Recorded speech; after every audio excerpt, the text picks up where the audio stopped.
Yes, hello, good evening. Thank you for that introduction, Stephanie.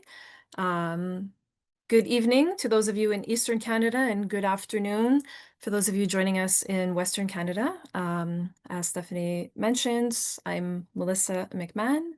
I am honored to call myself a member in the Patient Partner and Research Group of Ovarian Cancer Canada, and am honored that I was asked to speak at this symposium this evening. So I won't go into too much detail, but I was diagnosed with stage 3B clear cell ovarian cancer back in June 2023. Quite a shock, but needless to say, I was left feeling almost immediately with the desire.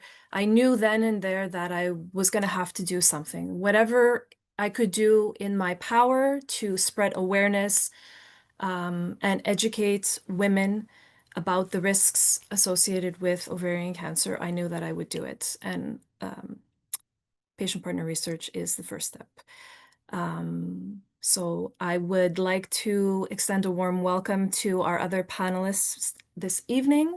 We have Krista, Karen, and Renee. Thank you for joining us, and I will invite them to introduce themselves, beginning with Krista. Hi, everyone. I'm Krista Slatnik. I'm the nurse practitioner at Cancer Care Manitoba. And should I get into a bit more detail now, or should I let everyone else quickly introduce themselves? You could get right into it now, Krista. Okay, perfect. So, just so everyone knows, I'm Cancer Care Manitoba in Winnipeg, but I get to see all ovarian cancer patients across the province of Manitoba and even Northern Ontario sometimes. My passion started with ovarian cancer when my mom was diagnosed with ovarian cancer in 1998 and unfortunately passed away when I was only 23 in 2000. And I was just graduating from nursing at the time. So obviously ingrains a passion in you forever. And I shortly after started working at the Women's Hospital at Health Sciences Center in Winnipeg. The same ward that actually my mom was diagnosed on. And I was able to work alongside my twin sister, who obviously had the same passions. It was a little confusing because we're identical. But we worked together for over 10 years there. And then I also, in the meantime, started co-chairing the Ovarian Cancer Canada Walk of Hope with her. Have been doing that for the last 22 years.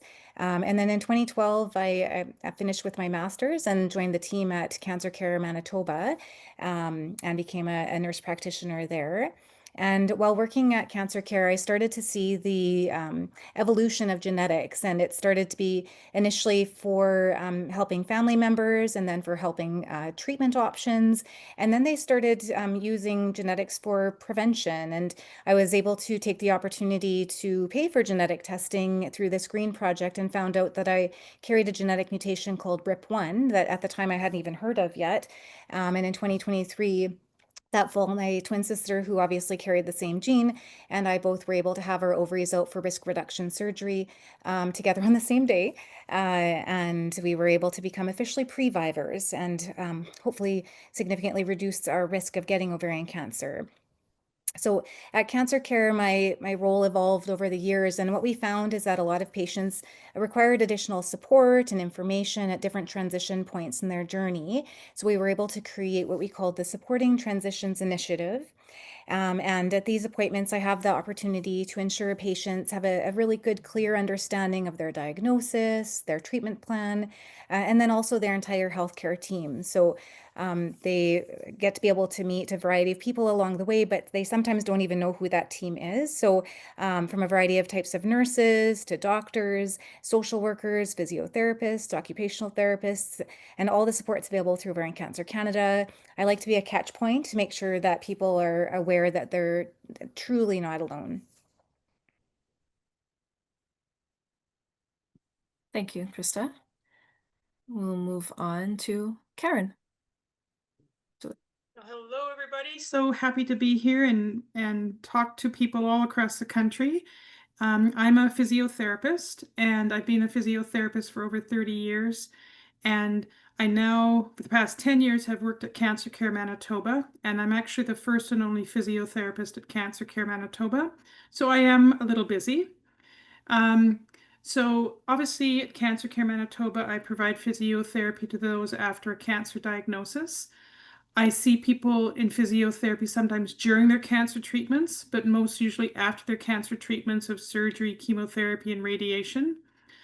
I myself am a breast cancer survivor, and my own experience has changed the focus of my career in a great way because when I went through my cancer treatments, I was treated very well, but there was no rehab and no physiotherapy at Cancer Care Manitoba. And so that's when I went back and did my master's degree, got a lot of extra training, certification in cancer rehab. I'm also a certified lymphedema therapist.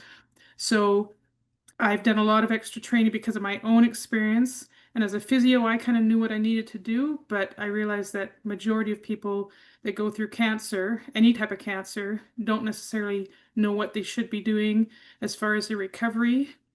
So that has sort of absolutely changed my career focus. And so now I'm extremely passionate about cancer rehab and helping people recover in the best way they can.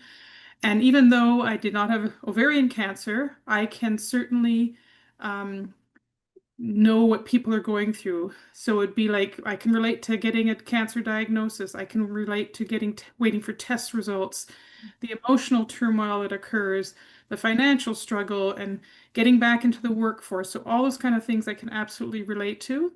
And I believe I can provide and offer the empathy and support to my patients because I have a deep understanding of what it's like to have cancer. And I do want to help people recover as best as possible to move forward in life and to have the optimal quality of life, both physically and mentally.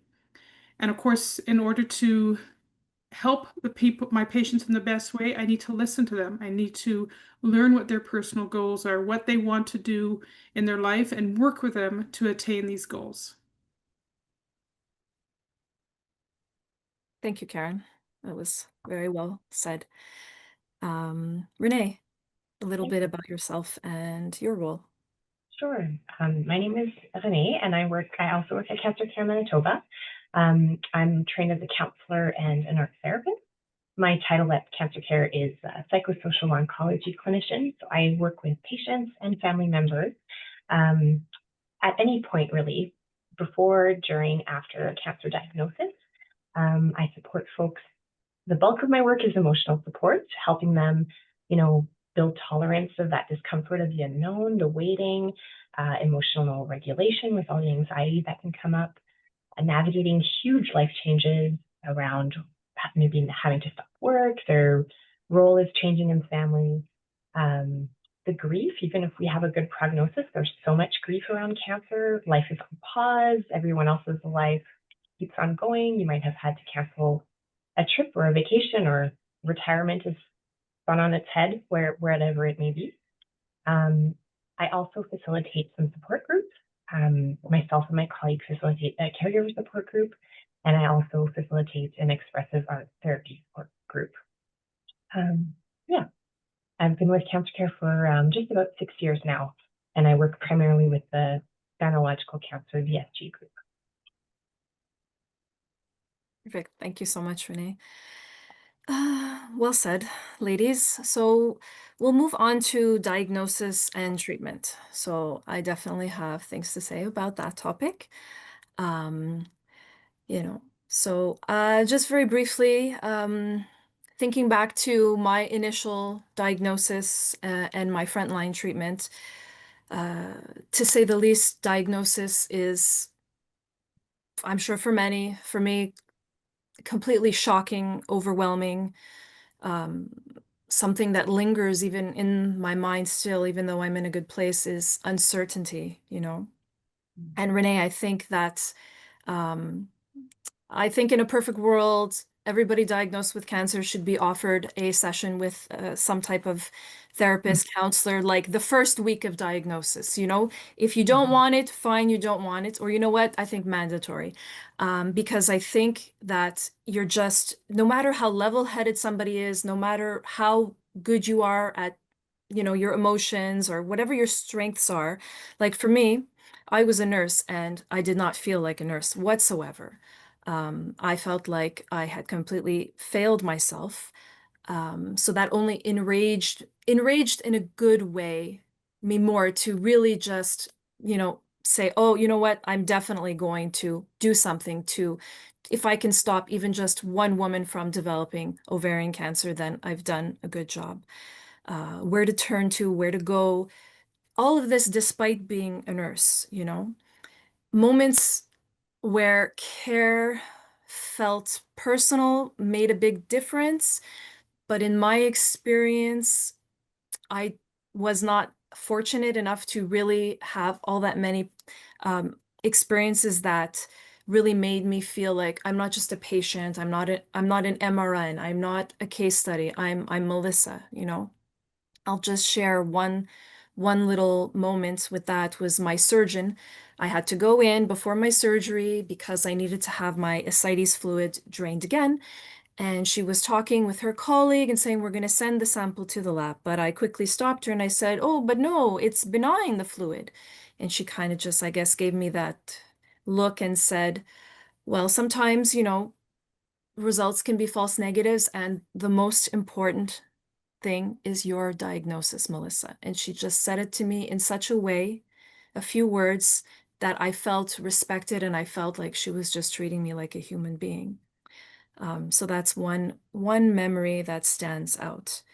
But I think that diagnosis, the uncertainty, the grief, right? The grief you grief, it's overwhelming. And even now I'm speaking and just going back to that day, I remember the scents in the air. I remember what I was wearing. I remember people. I went to my hospital where I work because I knew that if I went there, I probably had a better chance to get better care.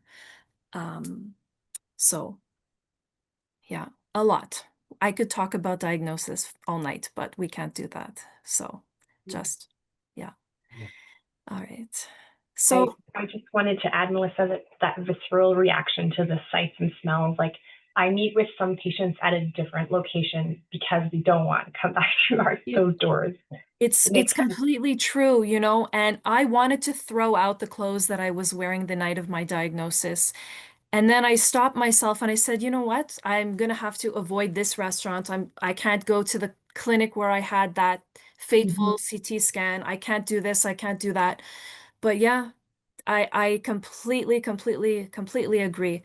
And so I really want to thank you for what you do because your work is precious and invaluable and it's of complete paramount to somebody's journey. So thank you. Krista, in your role, how do you help newly diagnosed patients feel like they're heard and they're involved in their care? Yeah, no, I echo everything that you were saying. I think the one of the hardest parts is when you're kind of waiting for that official diagnosis too, and that kind of unknown and we call it NYD is the worst diagnosis yet not yet diagnosed. So that kind of waiting and wondering what's next. So when I first meet patients, I really try to make sure that they know that we're validating their feelings. It's definitely normal to have a lot of mixed feelings. And I really try to pull hope within that because I'm kind of passionate about hope at all stages. But so I try to give them a little bit of hope and make sure that they understand though what they're feeling and is normal. And that some people want to know just step by step information and others want to know everything. And that's okay. Everybody is different in their information seeking. So I try to find that out first before revealing everything as to what might lie ahead. And it's just saying, if you do want to know the what ifs, that's okay. And sometimes it decreases that fear and anxiety to say, if this is cancer, what does that mean to me? What would be the next steps after that? If this is, if I'm going to get chemo, what does that look like, right? And others want to say, no, I want to focus on my post-op recovery and we'll work day by day kind of thing. So just kind of validating that whichever information version of seeking you are, that's okay. That's right for what you need in that moment. And then to try to give them that information and make them feel like it's okay to ask questions. And then Patients, the nice thing is with the variety of healthcare team members, it can get a little confusing. There's lots of nurses, but that's a good problem to have because there's lots of different types of nurses along the journey. There's nurse navigators, which in Manitoba, I know the term differs across the country, but nurse navigators can help patients from kind of that not yet diagnosed, getting to cancer care, navigating that diagnostic journey, which can be super stressful. And then there tends to be social workers as well that work with those nurse navigators, at least in Manitoba. There's also then inpatient nurses that you'll meet along the journey when you're kind of in that new diagnosis, maybe dealing with symptoms while you're admitted to the hospital, or possibly waiting to recover from surgery, waiting for that pathology report, wondering if it is truly ovarian cancer. And then you'll meet the clinic nurses, which are kind of like your point of contact for your primary treatment at cancer care when you have been diagnosed. So you're kind of like go-to people if there's any questions about symptom management or survivorship. And then some places, not all centers across Canada have advanced practice nurses, but there's clinical nurse specialists in some centers. Some centers have nurse practitioners like myself.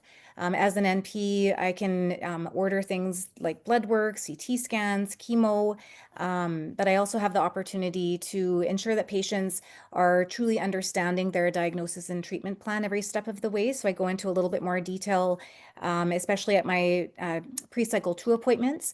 To me, that's like the transition to new diagnosis because most people don't actually hear everything that was told to them at that you have cancer appointment. It's a tad overwhelming to say the least. So most people don't remember half of the things from that appointment. I think there's research that says they hear 7 words and then everything else is gone. So I try to make sure and validate that's okay. It's normal to not remember.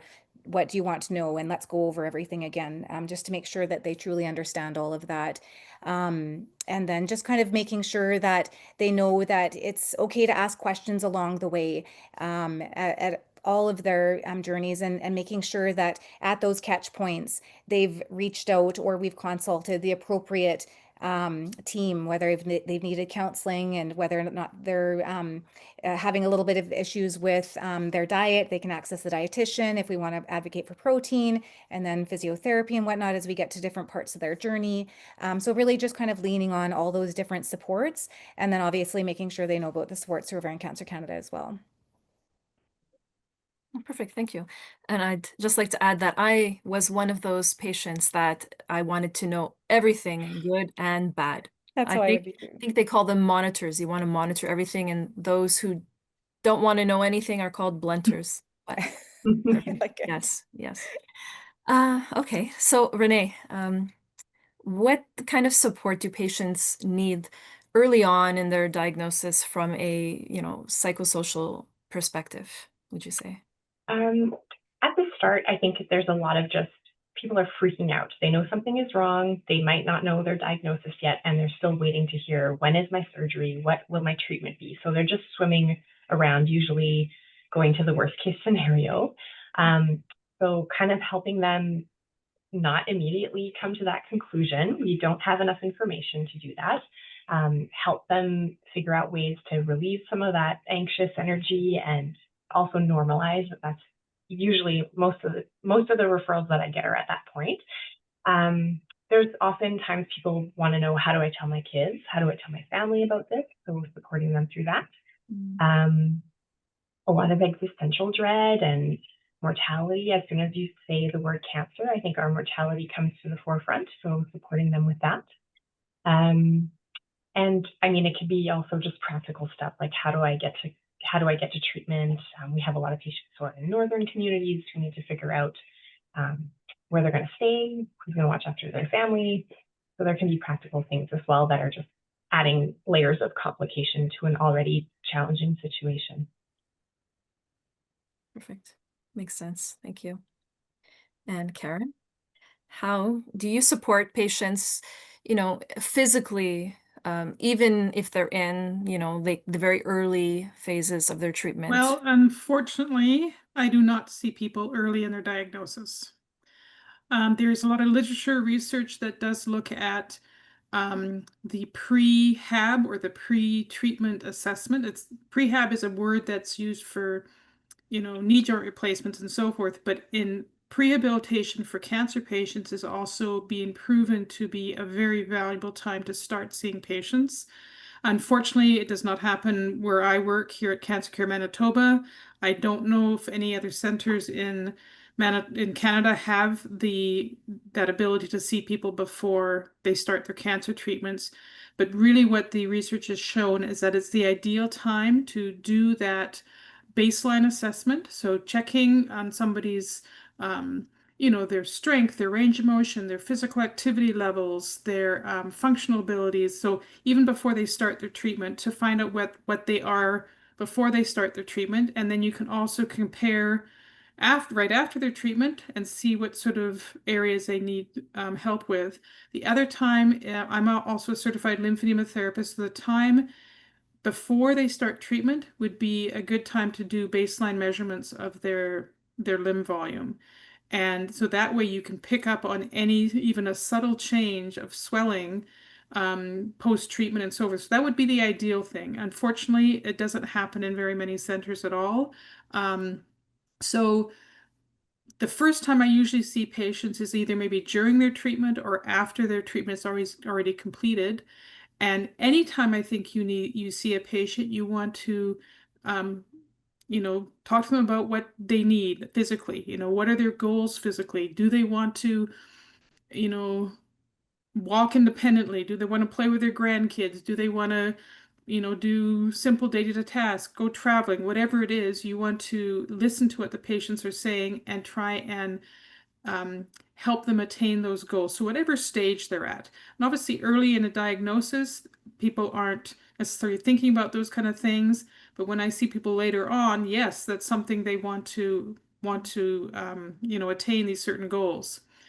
And as physiotherapists, as already mentioned, we do work with other health professionals on our team. So when I see somebody and I talk to them and realize, this person needs to see a counselor, this person needs to see a dietitian or whatever it is, I refer all the time to other people on our team and vice versa. Like I get referrals from other team members as well.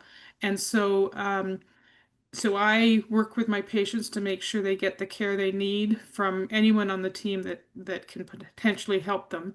And also, there's some things we can't offer at Cancer Care. So I try and make sure the patients know,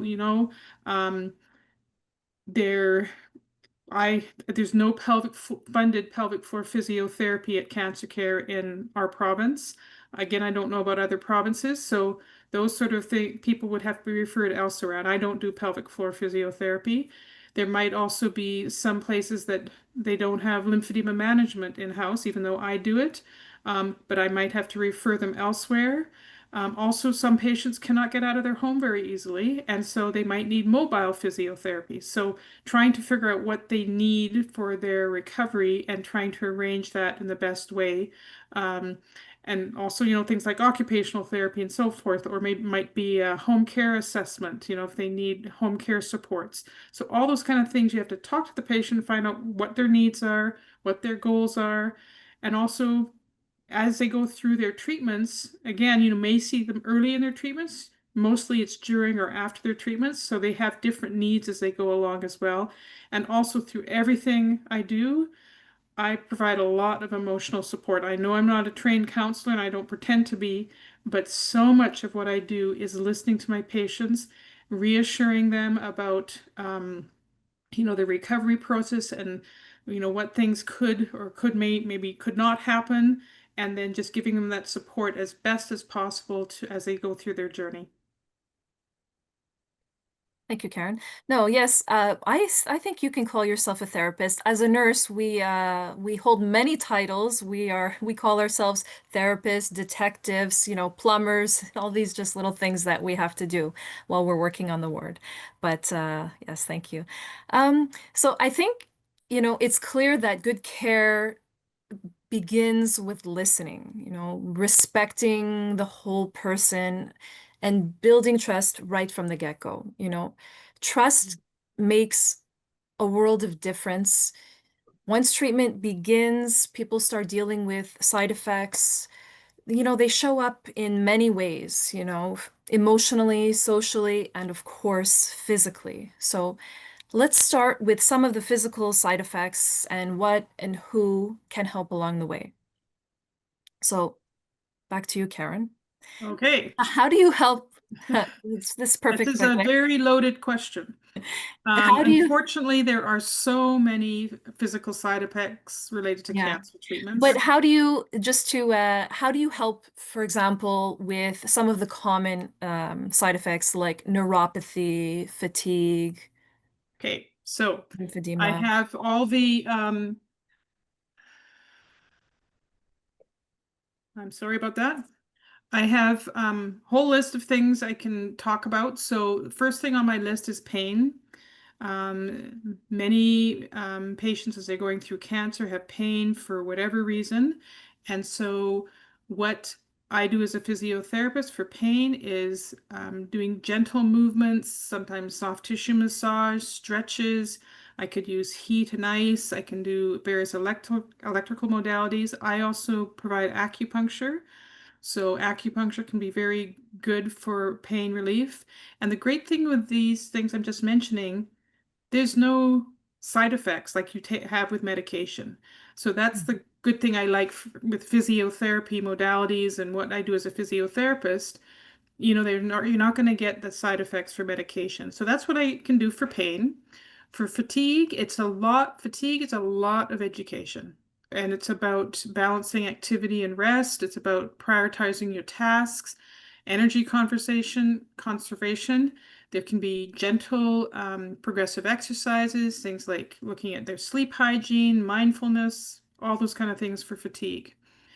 So a lot of patients I see have limited range of motion and a lot of weakness. So chemo will cause muscle loss, and so you lose a lot of muscle strength when you're on chemo and after chemo. And so obviously, and if there's limited range of motion, of course, exercises again, so stretches, range of motion exercises, strengthening exercises. Um, Also, there's people that have limited mobility and function, problems with walking, different basic functions in life. So you have to, again, focus exercises that help them with that retaining or obtaining better function, and maybe doing some re-education regarding their gait. Maybe they need a gait aid or things like that. There's also the chemo-induced peripheral neuropathy, and this is a damage to the nerves that occurs from certain chemotherapy drugs, and I treat that a lot. Actually, I just saw a patient today with it. And so there are exercises we can do for that. There's certain nerve glide exercises, foot and hand exercises, and one of the things I do for treating peripheral neuropathy is acupuncture. And it actually I've had a good response with my patients. Probably about 70% of my patients have reduced symptoms. We cannot fix the nerves. The nerves will regenerate on their own. We don't know how they're going to recover, but the acupuncture can help to reduce the symptoms. So good success with that, but it doesn't always work for everybody. And the great thing with acupuncture, it'll help you or it won't. It doesn't cause any really catastrophic problem, doesn't make your situation worse in any way. Another area is scar tissue tightness. So many people that have, abdominal surgeries, with their ovarian cancer, they can develop a lot of this tightness in the scar, and along with that, a lot of core weakness. And so doing some treatment on that, manual treatment, myofascial work, and so forth. Two more areas. Many people, as I already mentioned, are very, very weak after their cancer treatments, and so they have a very low fitness level. They're very deconditioned. So what I teach people is some progressive exercises, including some progressive sort of cardio, so they can get their energy level up, get their fitness level up, and hopefully back to where it was before. And the lastly is the lymphedema. So obviously in ovarian cancer, lymphedema may occur most usually occur in the legs. And so there is complete decongestive therapy, which includes manual lymphatic drainage, looking at helping them with compression if they need it, and of course exercises. Now I know one of the questions we talked about is what are some of the early signs of some of these things? So some of them are very obvious. So, if you're weak, you're going to have a hard time getting out of the chair or limited walking and things like that, low energy levels. But the things to watch for peripheral neuropathy would be, of course, numbness or tingling in the hands or the feet, in the toes and fingers particularly. It could be a coldness or a burning. It could sometimes be a sharp shooting pain. And for lymphedema would obviously be, again, affecting the legs. And you want to watch for heaviness in the legs, for a tight feeling in the skin, maybe tighter fitting pants or shoes, and any real obvious swelling that you see. So if any of those occur, you want to talk to your health provider as soon as you can. Sometimes with the peripheral neuropathy, you need to have a dosage reduction of your chemotherapy. And with lymphedema, more healthcare providers within cancer care are more aware of lymphedema. It used to be many people did not even know about it and what to do. So you need to bring that up to your healthcare provider and make sure you get sent to the right person. So the theme in all of what I'm just saying, as far as some of these treatments I provide, is exercise. Exercise is probably the number one way we can help people recover after their cancer treatments. And there's much research about physical activity, both during and after cancer treatments. And so some of the research has shown there's a reduction in cancer-related fatigue. There's increase in range of motion and strength. There is improved aerobic capacity, reversal of deconditioning. It improves your immune function, improves balance, reduces brain fog. One thing I really like to see is that there's been proven improvement, tolerance and effectiveness of cancer treatments. So people, when they're on cancer treatments, they can tolerate it more and it's more effective for them. So if they exercise even during the cancer treatments. There's obviously an improved mood and sense of control. Often with cancer diagnoses, we lose that sense of control, but we can control what we do with our bodies as far as exercise. And lastly, it's been proven that there's increased chance of survival, there's a reduction in recurrence, and an improved quality of life with exercise. And the great thing with exercise, there's minimal downsides, but it has to be done in a proper way. It has to maybe be done with guidance of a physiotherapist. And you also need to start at a very low level and progress slowly through an exercise program. And this is where physiotherapy comes into play, where we can provide that kind of guidance in choosing the right exercises and how and when to progress them.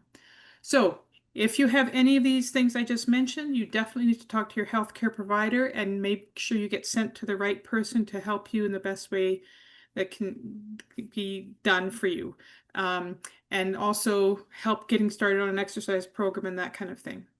Perfect. Well said. Excellent. Very thorough. Thank you. I wish you were around when I was diagnosed. Yeah. No, but it's true. Exercise is wonderful. So back to you, Renee. So in the beginning, what emotional strategies do you use during your sessions with your patients? Well, bouncing off of Karen's strategies for budgeting energy, I think a big thing that comes up is managing the expectations we have on ourselves, especially during treatment. You're not going to be able to perform at the same level that you were before. And so instead of focusing on all the things that you're not able to do anymore or not as much of, really recentering and focusing on the small wins. And on some days post-treatment, that might be, I got dressed or I was able to go for a short walk. And that sounds silly to a healthy person, but in that situation, that's huge. So kind of helping them to reshift and also explaining. We know that cancer-induced or chemo-induced fatigue, cancer-induced fatigue is a whole other beast than just regular fatigue. So kind of helping our family and support people what that means, what we have capacity for. Asking for help, that can be really hard, especially if we're used to being the one who's caring for everyone else. So being in the position of receiving, but really it can be a gift to tell people how they can come and help you because they also feel a lack of control in this situation. I Yeah, I think just kind of that unknown, post-treatment, the fear of recurrence is a really big theme, supporting people working through that. Um, yeah, managing, I think there is some relief once people have gone through a couple cycles of chemotherapy, that they can kind of anticipate what that's going to feel like. So that brings a little bit of relief. You can plan your life around that. But budgeting energy is also a big one. Make sure you have a rest day after a social engagement or whatnot, just so that you can recover your energy. Yes, perfect. Well said, makes sense. You know, managing side effects takes a team. That team includes the patient. When we come together, when we collaborate, when we work together, people generally feel less alone, you know. I'll share my experience with my side effects from my treatment. It was nothing like how it's portrayed in the movies where everybody is just, you know, throwing up nonstop. I was I was very fortunate that I did not throw up once from my chemotherapy. But I remember I was, my doctor told me one thing about side effects. I was not well prepared. I must admit that, you know, the nurses on the oncology unit, they just kind of threw me some pamphlets and said, ah, here are some side effects, you know. But being a nurse, of course, I knew what some of the common side effects would be. But one of my doctors quite literally just terrified me. And as I was leaving the hospital after my first treatment, he said, if you develop a fever, you have to come to the emergency room right away because it's very, very, very, very, very serious. And I was like, okay, you know, I knew what he was talking about, that, you know, the white blood cells are going to drop. And if I develop a fever, I'm not going to be, you know, prepared to fight off an infection. But I went home after that first treatment and I checked my temperature probably 2 or 3 times a day for the first week and a half, 2 weeks, neurotically. And I wasn't prepared for the actual side effects that I did get because I was just, you know, I was just terrified by what he said. So I didn't advocate for myself at the beginning of my treatments. But like you mentioned, you know, usually things you kind of, after 1, 2, or 3, you kind of know, you know how you're going to feel more or less, or how you should feel. So I think by the second or third treatment, I went to my follow-up appointment and I very bluntly but politely, um, like sat down in front of my oncologist and I said, look, I said, I'm having this problem, that problem. Nobody said anything about them. It's horrific. I'm in pain, this, that, and nobody said anything about it. I need this, this, that. That's it. And she was like, "Oh, you're having this. Okay, fine. We're gonna get right on that, you know." But I suffered for like a week, you know, over something that's not serious, but I had a week of, you know, that was miserable because all I was thinking, I had tunnel vision. I was just thinking about one thing. So at that moment, when I put my foot down and I told my doctor what was going on and what I needed, and that's all I had to do was to ask, you know, and it's something simple. You don't need to be a nurse, you don't need to be a doctor. You know your body, you know what works, you know what doesn't, you know what you need most of the time. So don't be afraid to speak up and just, you know, don't feel like you're burdening the busy doctor. Yes, the doctor's busy, but you know what? It's your life and your life is important and that's it.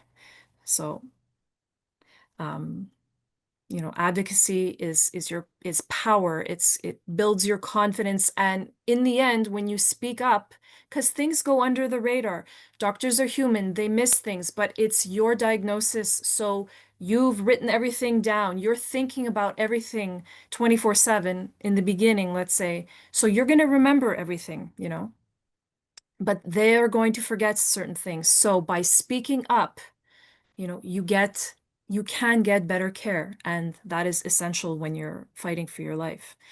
You know, I had to advocate for myself entirely.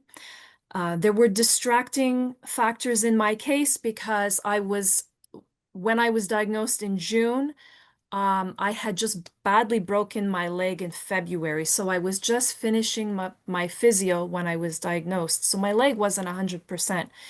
But basically, the symptoms I was having, I was kind of, blaming um, the fact that I wasn't able to walk for 3 months. So of course my midsection is going to be larger and this and that. But I went to my family doctor and he was, he did not come across as concerned whatsoever. He gave me a very weak reason as to why I was having my symptoms. Meanwhile, my abdomen was filled with 7 liters of ascites.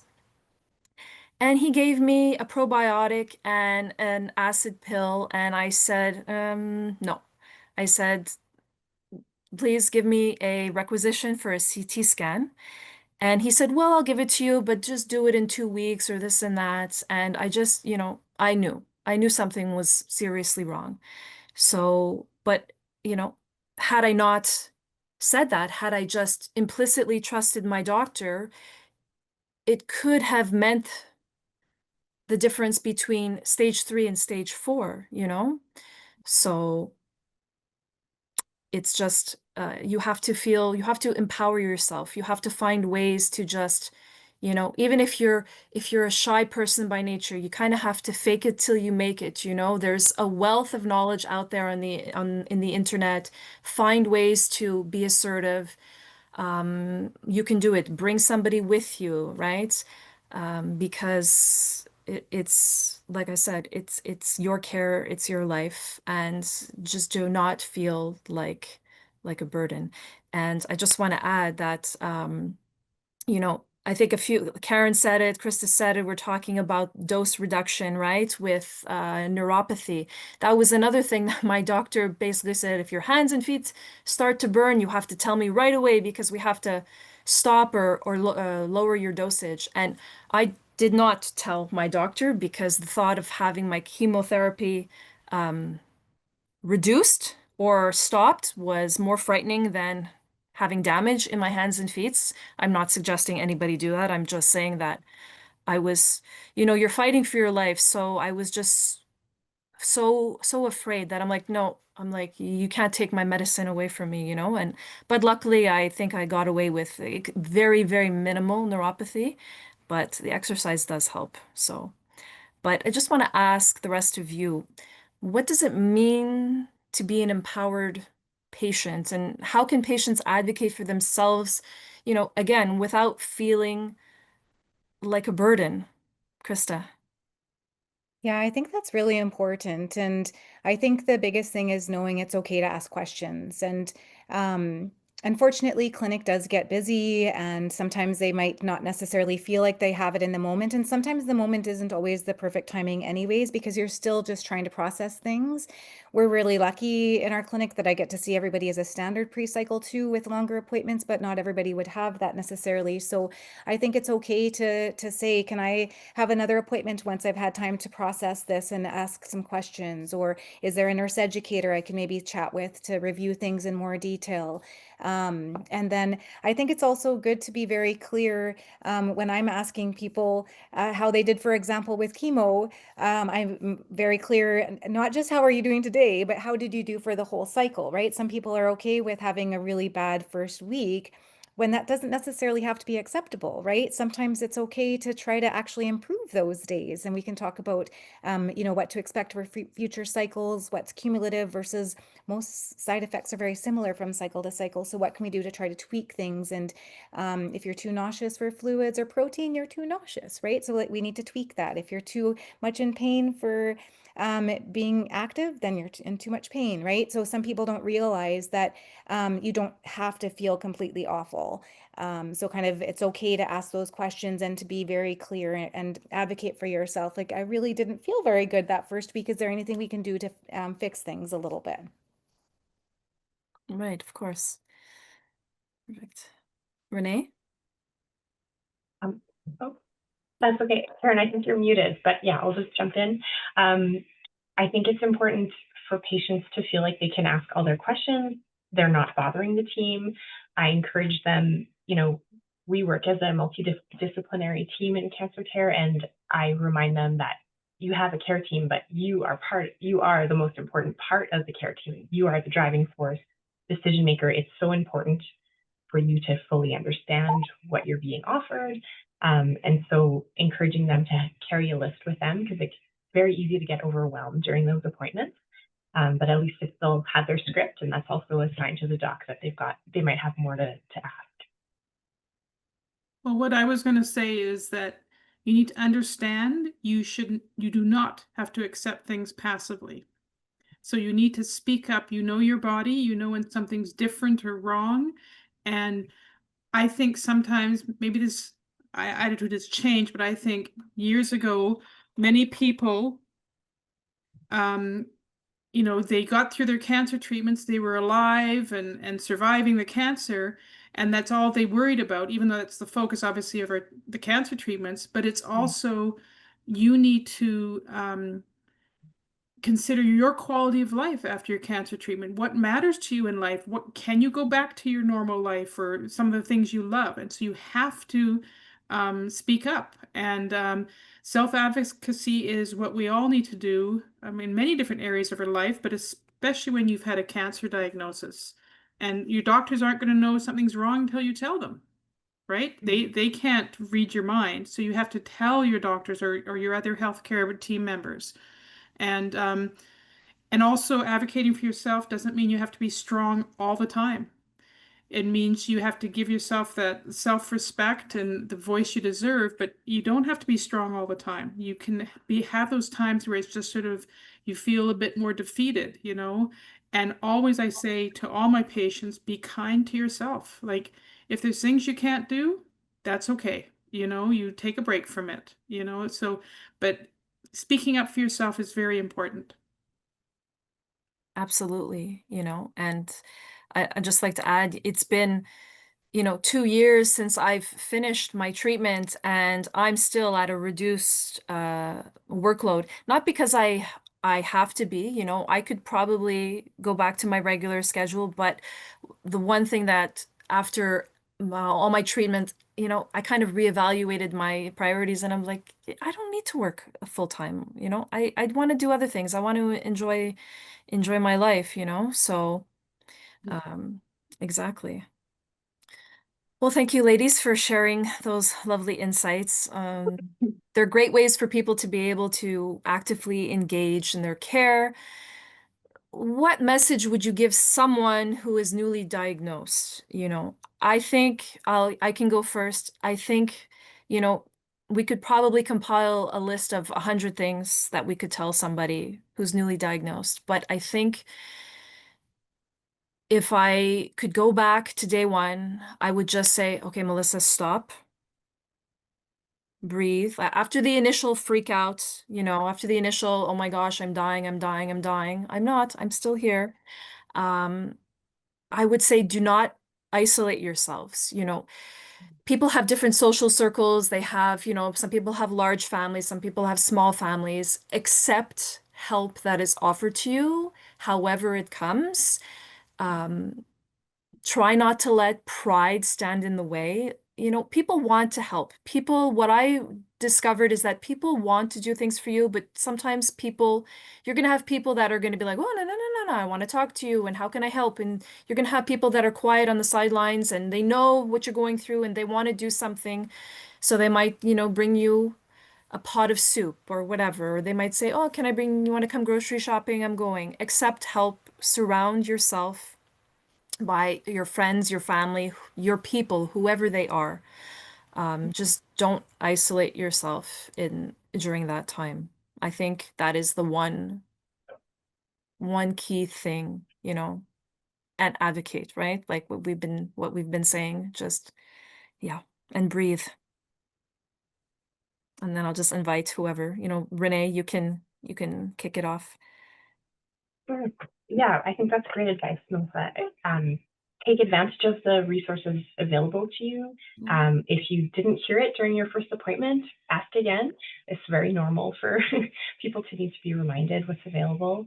And yeah, you might be surprised. There's people who you thought would be there who aren't, and people who you never thought would be there are coming out of the woodwork. So accept the help the people that are showing up for you are going to be your people through this. Yeah. And then Karen, you can go.